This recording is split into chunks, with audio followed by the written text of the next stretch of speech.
you probably know a lot of information. So it's a great memory exercise to think about how you would memorize information you currently know.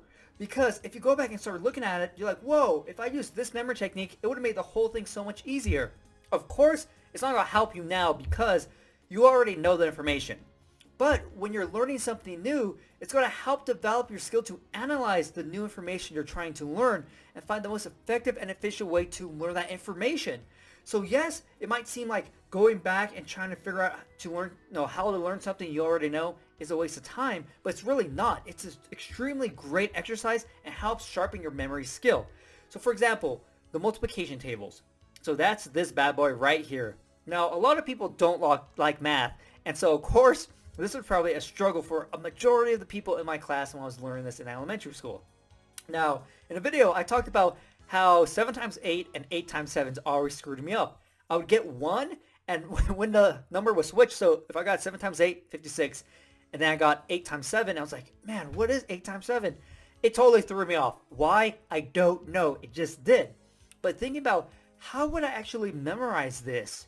Because it's numbers, and you need to be able to do it quickly, because we used to have these tests, these multiplication tests, and you were timed. You had this whole sheet, and the idea was to get through the whole thing as quickly as possible, because that showed, hey, you know your tables, right?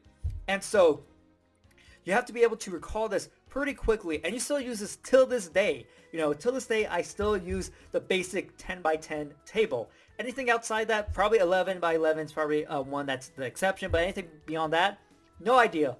13 times 7, I don't know, calculator. And so, so this is something that you use constantly, but, being a kid, it was a challenge and a pain. So what I came up with was, you know what? What if you had a memory palace for each specific multiple, And so let's say we were doing the twos, okay? The two multiplication tables. So I would have a memory palace, and each location would represent the number itself. So the first location would be 1, second location 2, and so on. But this palace represents the 2 table. Okay? That's it. And so what would actually go in the location would be the answer to what's 2 times 1 or 1 times 2. And so in the first location, I would picture a snake. Maybe that's the tub. I would picture a snake coming out of the tub, because the snake is 2 for me. The second location would have 4. Maybe I'll see a sailboat coming out of the sink or crashing into the sink mirror, whatever it may be. And so that's the process I would do.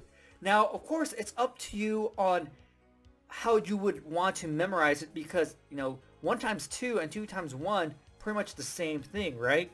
Actually, it's exactly the same thing, just different order that the numbers appear in. And so if you really want to, you can make a multiplication table for every single thing, either way, both directions, because sometimes people do, like I did when I was in elementary school, that 7 times 8 I got, but 8 times 7 I didn't get. But the idea here is, if you have something like, okay, what's 7 times 2? You're like, okay, 2 was in my house, 7th location was, maybe the laundry room. Oh yeah, I saw Dominic. Dominic is 14, so 2 times 7 is 14. Now, of course, it goes a little bit faster in your head than actually speaking, and eventually you won't even need to use the memory palaces, because you'll be drilling this so many times that eventually it just naturally pops up, like it does for me currently, and probably for you too.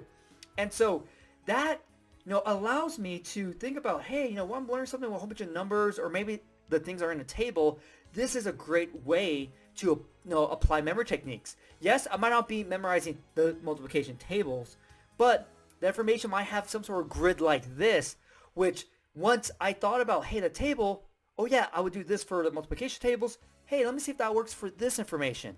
So that's the power of seeing how you would memorize something you currently know, because you're able to apply it in the future. And I've done this a few times depending on the information. Something I memorized in the back, try to figure out a more efficient way to do it, and actually learned and used whatever the information was and the techniques, and applied it to something brand spanking new. So that's what's really cool about it. So yeah, so I highly recommend it.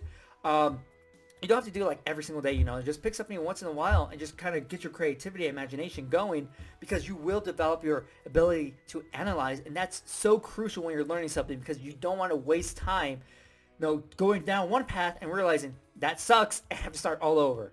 So hopefully you enjoy this video, and I'll see you next time.